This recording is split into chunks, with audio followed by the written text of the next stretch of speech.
চলে এসেছি আজকে একটা নতুন রেসিপি নিয়ে। আজকে যে রেসিপিটা নিয়ে এসেছি সেটা কি দেখে কেউ বুঝতে পারলে কিসের রেসিপি? দেখে তো নিশ্চয়ই ভাবছো যে আবার কোনো বাটার রেসিপি নিয়ে চলে আসলো। তবে বলে দিচ্ছি, এটা কিন্তু কোনো বাটার রেসিপি না, এটা একটা মাছের রেসিপি। কি মাছের রেসিপি কেউ কি দেখে বুঝতে পারছো? আশা করি সেটাও পারছো না কেউ। নমস্কার বন্ধুরা, আমি মৌমিতা চলে এসেছি আজকে আরও একটা রেসিপি নিয়ে মৌমিতার হেসেল চ্যানেলে। তবে আজকে যে রেসিপিটা নিয়ে এসেছি এটা কিন্তু খুব ইন্টারেস্টিং একটা রেসিপি আর কি। এটা খেতে যেমন ভালো হয়েছে আর দেখে এখনও কেউ বুঝতে পারছো না। এটা হচ্ছে ধনেপাতা বাটা দিয়ে লোটে মাছের ঝুরি। একটু অন্যভাবে করলাম আর কি ধনেপাতা বাটা দিয়ে, কিন্তু টেস্টটা কিন্তু সত্যিই বলছি অসাধারণ হয়েছে।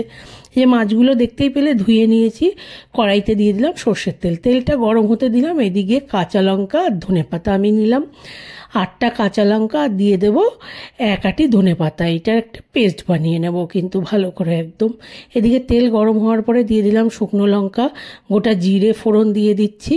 এটা একটু ফোড়নটা ভাজা হওয়ার পরে দিয়ে দেবো থেতো করা রসুন। আমি দিয়েছি একটা ছোটো সাইজের রসুনকে থেতো করে নিয়ে দিলাম। আর দিয়ে দেবো এর মধ্যে পেঁয়াজ কুচি। আমি এখানে 3টে মিডিয়াম সাইজের পেঁয়াজকে কুচিয়ে নিয়েছিলাম, সেটাই দিয়ে দিচ্ছি এবারে এর মধ্যে।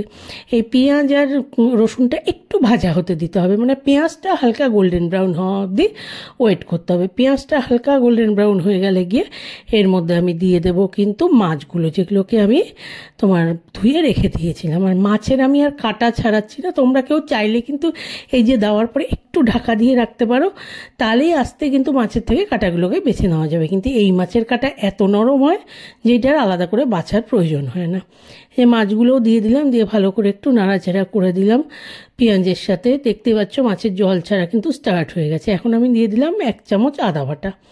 আদাটা একটু বেশি দিচ্ছি, আদাটার স্মেলটা ভালো লাগে। ধনেপাতার সাথে আদার স্মেল কিন্তু খুব সুন্দর যায়। এই রান্নাটার মধ্যে কিন্তু কোনো হলুদ দিতে হবে না, কারণ রান্নাটা পুরোটা দেখতেই পেলে একদম সবুজ হয়েছে আর কি। যে পুরো জল ছেড়ে দিয়েছে, মাছগুলো নরম হয়ে গেছে। এইবার ধনেপাতা বাটাটা দিয়ে দিলাম। এখন কিন্তু আর কিচ্ছু না, জাস্ট পরিমাণ মতো নুন দেবো আর নাড়তে থাকবো, যেভাবে হয় ঝুড়ো আর কি। সবাই তো জানোই এটা।